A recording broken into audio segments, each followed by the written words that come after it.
O Pixel está começando e hoje vamos te mostrar as movimentações do mercado do campo. Paraná dobra a produção de cogumelo em 10 anos. Em uma década, o estado produziu quase 1.000 toneladas. Portos de Santa Catarina recebem liberação para exportar maçãs do próprio estado, sem precisar passar por vistoria no Rio Grande do Sul. E ainda, variedades de milho e mandioca são lançadas no Paraná. Melhoramento genético deve ampliar a rentabilidade no campo. É agora no Pix Rural. Está só começando.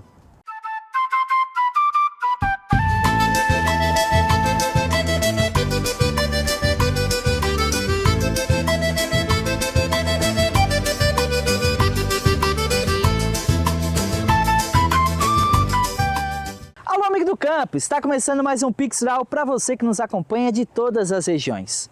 O Paraná mudou a realidade na produção de cogumelos. Segundo dados recentes, os produtores do estado colheram 982 toneladas em 2024, um crescimento de 106% em relação a 2014.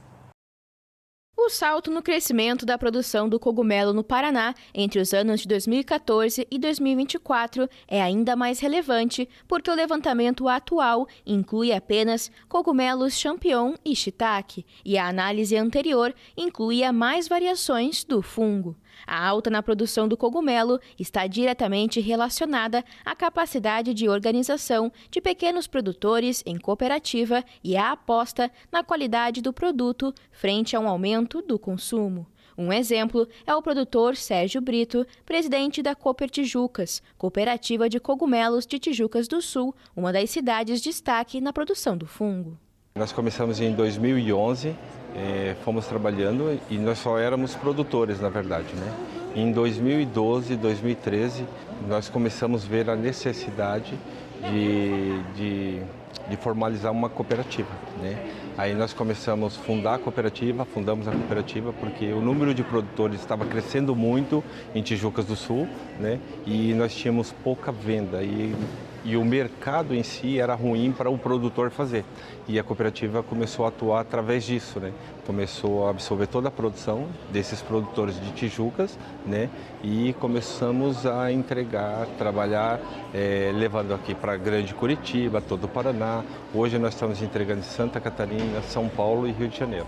Segundo dados da safra 2023-2024, duas regiões do Paraná dominaram 89% da produção no estado. Em primeiro lugar está a região metropolitana de Curitiba, com 545.220 quilos, com destaque para as cidades de São José dos Pinhais e Tijucas do Sul. Em segundo estão os Campos Gerais, com 334.661 quilos, sendo Castro a cidade com colheita dominante e Palmeira, que aparece na sequência. Os cogumelos precisam de um ambiente úmido e frio para serem produzidos, clima que é característico das cidades da região metropolitana de Curitiba e Campos Gerais. Em locais mais quentes, a refrigeração é ainda mais rígida, o que muda o perfil para grandes produtores de cogumelos em larga escala. Ainda que a tecnologia avance com climatização e automatização, o clima característico dessas regiões contribuiu para que pequenos produtores de agricultura familiar entrassem no negócio. Conforme a Agência Nacional de Produtores de Cogumelo, estima-se que 80% dos produtores brasileiros do fungo são micro e pequenos agricultores familiares. Daí nós vimos a possibilidade de formar uma cooperativa, a cooperativa absorver essa produção, né, e colocar no mercado, ou seja, a gente pegar o nosso produto, né, processar, embalar para agregar valor, né, e aquilo ficar tudo dentro da própria cidade. A gente ter uma cooperativa ou empresa do produtor. Esse foi o grande motivo da gente constituir a cooperativa.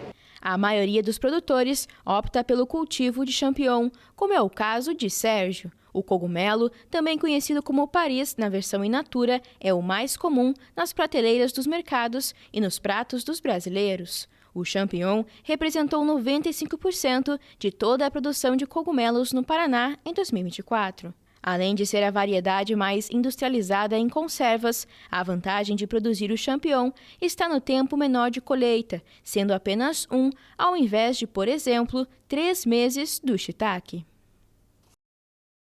Um grande projeto criado na China tem transformado os desertos do país em áreas produtivas, gerando milhares de empregos e reduzindo a pobreza nesses locais. Em um deserto de dunas no norte da China, o pastoreio é proibido.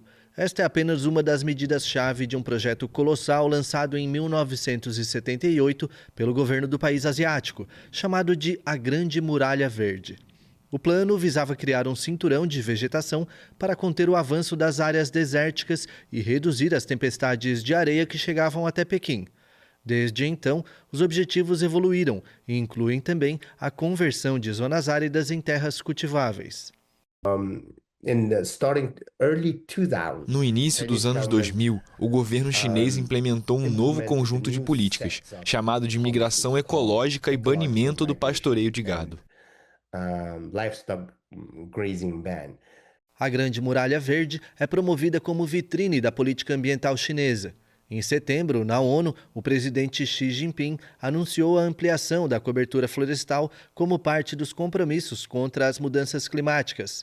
Uma agência das Nações Unidas divulgou em 2015 que no deserto de Kubuk e arredores, o plantio de árvores e vegetação gerou dezenas de milhares de empregos na agricultura e reduziu a pobreza.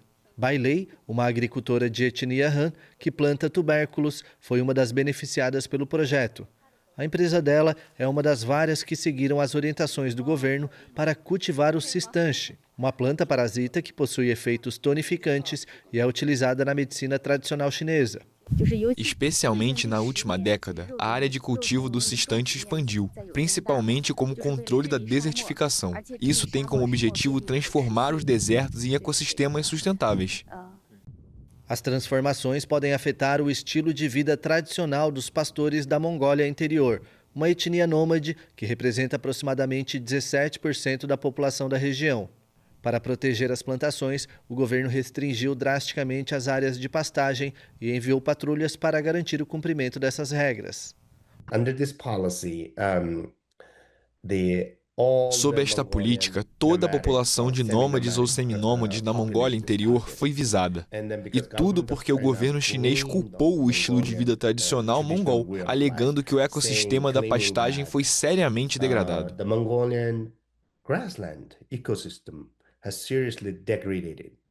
Em 2017, pesquisadores chineses reconheceram em um artigo que a responsabilidade dos pastores pela desertificação pode ter sido superestimada em relação a fatores como a exploração do carvão, a agricultura intensiva ou as mudanças climáticas.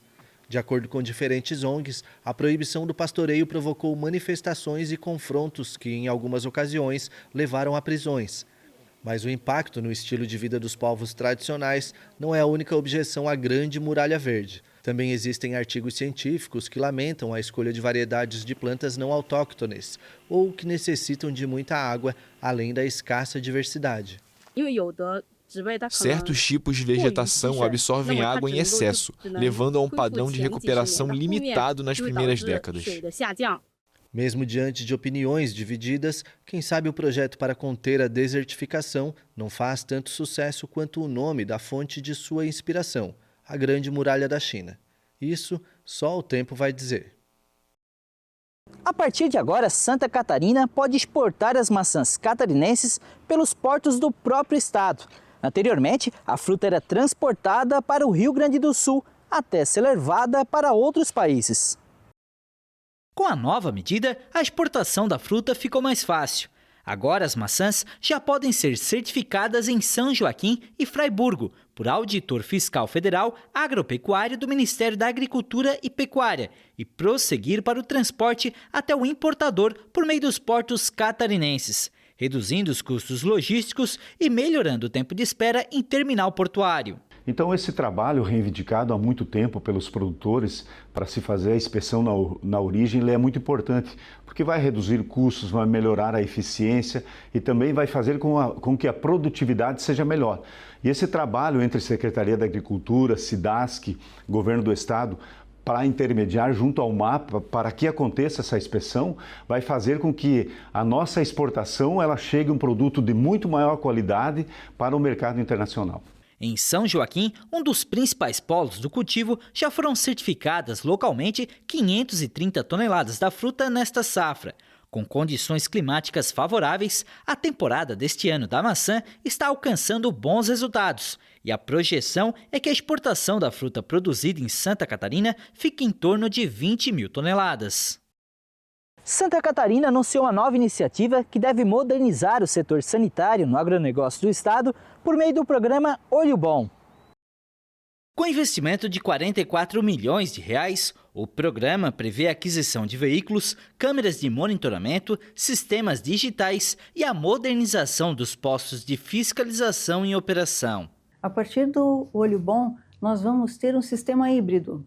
Das 56 barreiras sanitárias que temos hoje fixas ao longo das divisas do estado, nós vamos ficar com 15 fixas e entre elas barreiras móveis, ou seja, nós vamos ter o nosso time, que são quase 400 profissionais, concursados, oficiais, fazendo a fiscalização móvel de trânsito. Um dos eixos do programa é o desenvolvimento de uma plataforma digital para análise autônoma e monitoramento em tempo real do trânsito agropecuário, com compartilhamento de dados entre a SIDASC, a Polícia Militar de Santa Catarina, o DETRAN e as Secretarias de Estado da Segurança Pública e da Fazenda. A partir de um sistema interligado entre os dados da polícia, os dados da Fazenda, os da SIDASC e os dados do DETRAN, eles trabalhem juntos numa inteligência de atuação,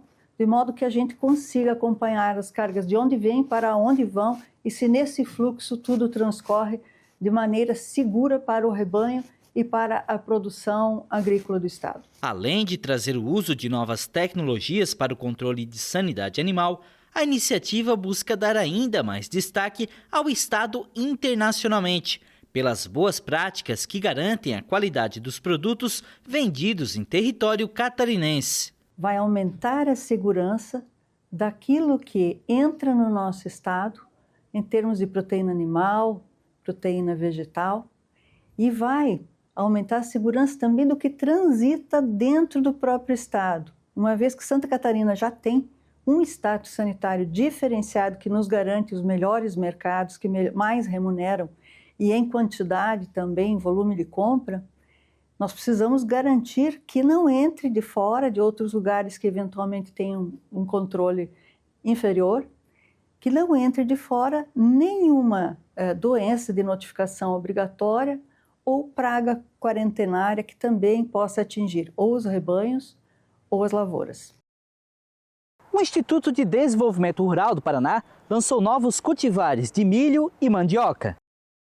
Com foco na industrialização e no fortalecimento das cadeias produtivas do estado, as novas cultivares desenvolvidas pelo IDR Paraná buscam enfrentar desafios sanitários no campo e aumentar a produtividade. Porque é fruto dessa dedicação de um conjunto de servidores públicos para ajudar a nossa agricultura a ser mais sustentável, tanto do ponto de vista ambiental, mas também do ponto de vista econômico.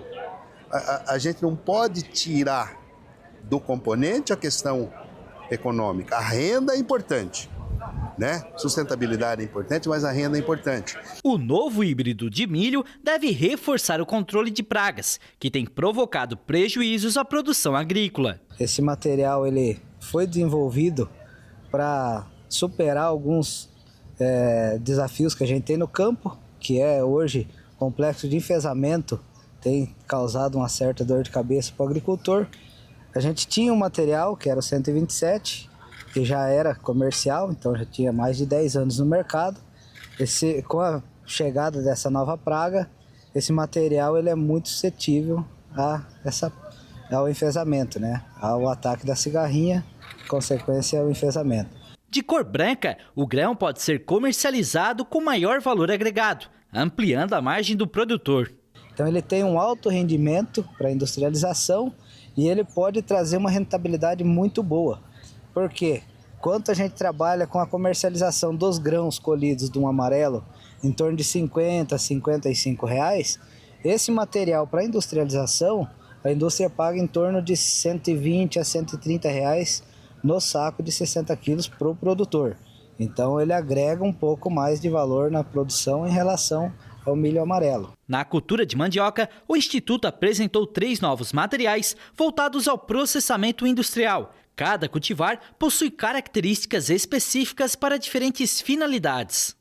Hoje vai ser lançado 3 cultivares de mandioca, né?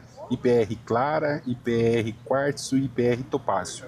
São variedades da área de produção de indústrias. Algumas têm algumas características, no caso da IPR Quartzo, que pode ser feito plantio na área de solos mais argilosos. A IPR Clara e a IPR Topázio, ela pode ser feita em solos mais arenosos, né?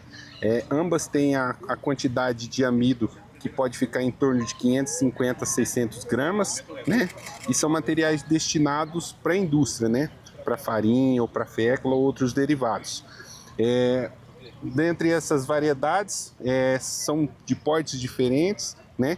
Que uma tem um pouco mais de tolerância que a outra para praga ou doença. Além da qualidade para a indústria, o diferencial está no ganho de produtividade. A expectativa é um aumento médio de até 30% na produção. É mais uma opção para o produtor ter mais uma variedade, né? Que vai distribuir ele em pragas e doenças. Então ele tem mais uma opção de comércio para ele, né? Para adquirir as novas variedades, o produtor deve procurar os parceiros credenciados no IDR Paraná. E essa edição do Pix Rural fica por aqui. Muito obrigado pela companhia e a gente se vê na próxima edição. Até lá!